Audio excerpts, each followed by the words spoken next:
Hello everyone, it's Helen from Journaling Planet.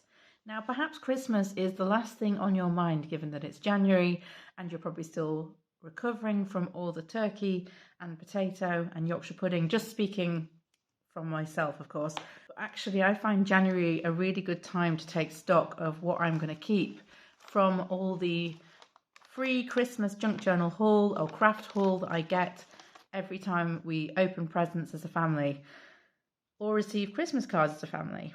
I'll show you what I mean. And this sort of follows on from the video I did recently about craft room organisation. And this speaks to the principle of selectivity, which I talk about in that video. Link will be below for those who haven't seen it. Obviously, I could have taken every single scrap of paper that I was given as wrapping paper. I could have even gone around everybody else and asked for their wrapping paper, their Christmas cards, their tags. But you have to draw a line somewhere and you have to really decide what you want to bring into your craft space for next year's Christmas crafting. So I'm going to take you through a few things that I selected. First of all is this gorgeous wrapping paper. Really beautiful. I'll see if I can get it quite close up to the camera without it rustling too badly for you to see. This was actually wrapped around a gift that my husband received. And he looked at me and I looked at him and he immediately knew what was coming. And I said, don't throw that paper away. And he said, no, I won't. So you can see how absolutely gorgeous that is. That is craft paper, any way you look at it. So I'm not throwing that away. There are lots of other more generic things that I did suggest should go in the recycling. But this I'm holding on to and I'll do something with that shortly. Then there's this. Look at the little mice. So cute. You know, this stood out alongside that last one as a really cute piece of wrapping paper. And I really just felt like I could do so much with this in terms of junk journaling. So I held on to it. But I was quite selective. This is just a small pile from all the different papers that we received. With ones that were slightly more generic, i.e. sort of more general Christmas themed, I just tore off a small scrap. I didn't keep the whole sheet that I was given. I carefully tore off a small scrap that was intact so I can cut around these Santas or glue him onto a belly band or onto a journaling card as the year goes on and I start to think about next Christmas. I've got that supply there, but I don't have reams and reams and reams of it. There's just a small piece. This one, it says, to Charlie, love Betty. Charlie is our dog and Betty is another family dog, and the wrapping paper is themed with dogs, and they are too adorable, again, to throw away. So I was, as you can see, I was very much looking for things that stood out, and where things were a little bit more generic, like this holly, which was my husband's wrapping paper. I really loved it, but I don't need reams and reams of that. Just a little bit is enough to have a sample of it to put in my stash and use next year. This is more generic and there is more of it, and there is a reason. This is non-recyclable. You can tell the non-recyclable stuff because it's got kind of foil in it. So I said, well, you know, it is quite generic, this. You know, it's nice, don't get me wrong, but it's quite similar to a lot of other kinds of paper you would find. But I'm going to hold on to the majority of it because I don't want it to go to landfill. So I will either reuse it to wrap another present next year, or I will reuse it in a Christmas junk journal where it will stay forevermore. I do really like it, don't get me wrong. It's just that if it was actually recyclable, I probably would have recycled this rather than held on to it, even though it is really pretty. So that is my paper, and that's the reasons that I held on to those particular pieces. Either they were very, what I thought, quite individual pieces, or they were non-recyclable, and I felt that was where my priority should lie in terms of upcycling them. Christmas cards, every single January, for as long as I can remember. This is a Christmas card for my literary agent, and it was lovely, but I don't need to keep every Christmas card that I ever receive. Sorry. So every Christmas card, for as long as I can remember, in January, I spend time doing this to it. I essentially cut it up and I reuse it as a tag for next year. And obviously you just cut the tag shape and you've got a tag that you can use on presents. Small punch at the top bit of ribbon that's also rescued from this year's Christmas haul, because this stuff, again, you can't recycle it, this kind of foil. So I always make a grab for that.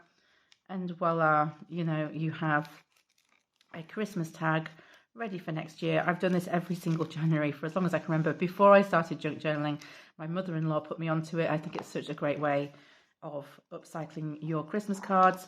And with the remaining bit, it's very easy.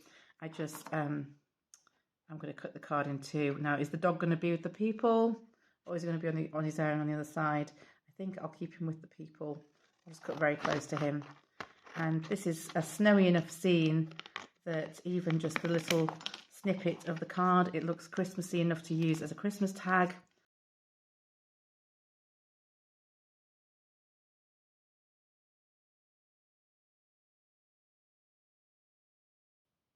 So that is 3 lovely tags from one card. That's just one card. So obviously you're going to get plenty out of the stack of Christmas cards that you receive in any given year. So I do that every single year. So that's Christmas cards. Now you may notice that I've been left with the back of this Christmas card. But don't worry, we're going to use that too. Now, sometimes I use these as substrates for collages, and I just collage straight onto them. But in this instance, I think I'm going to create a nice Christmas-themed journaling card. And let's see if I can cut this side straight. I'll be here for the rest of the time trying to get that straight. Let's just move on. So I'm going to go back to that original piece of wrapping paper and create a journaling card. So I can use the front and back of the Christmas card.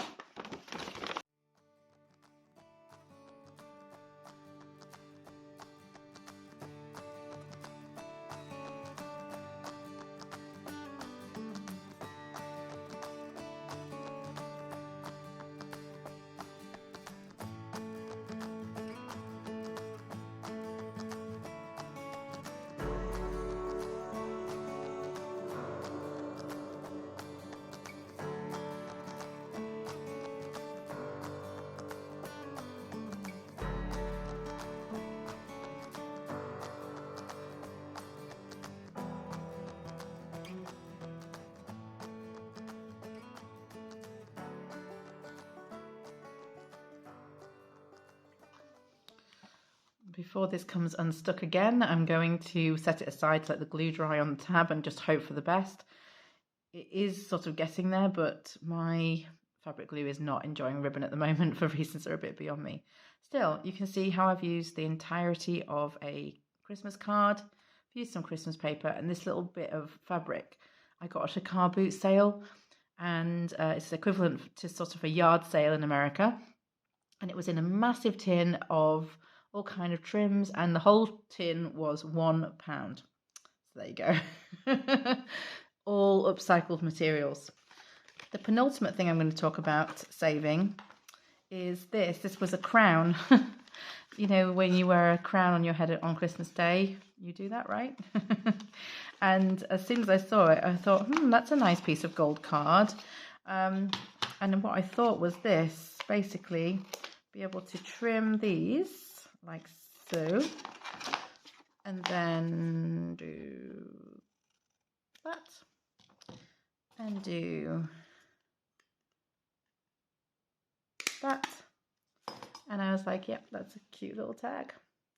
Now, obviously I'm going to embellish that in some way, but I'm going to make a batch of them and bulk embellish them, and so I'm going to have, you know, several tags from this.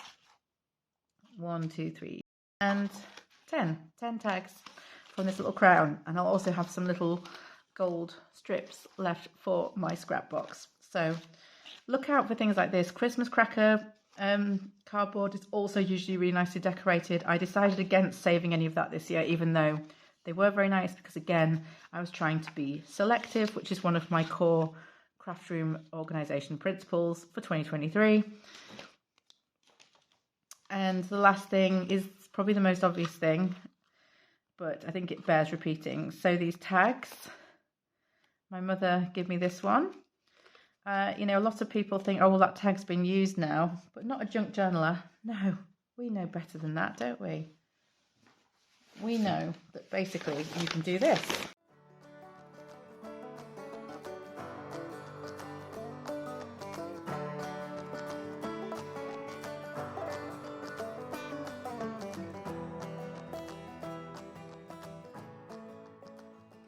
And voila, you have a brand new tag. Obviously, again, I could have done this with every single last tag. I was quite selective. I chose interesting shapes like this one, or beautiful motifs like this one. That has also been made from an old Christmas card, so it's double upcycle with that one. This one I thought was really beautiful, but you can see that I didn't just take any old one. I did think about which one I was taking, which one I was going to upcycle. So that is my free Christmas junk journaling haul. You can see I've been, I think by my standards, very selective and restrained. And these will go into my stash once they've been altered as I see fit. And they'll be used in junk journals next year, and they'll be used in gift giving next year. I'm particularly enamored with this, I have to say. I really think this is going to have pride place in one of my journals next year. To remember this beautiful piece of paper. I'm feeling very hoardy about it. Okay, that's it for this video. Let me know what you've kept from this year's Christmas stash. It always is really useful to hear what other people are using in their craft or putting into their stash. I look forward to reading your comments, and I look forward to seeing you in the next video. Bye for now.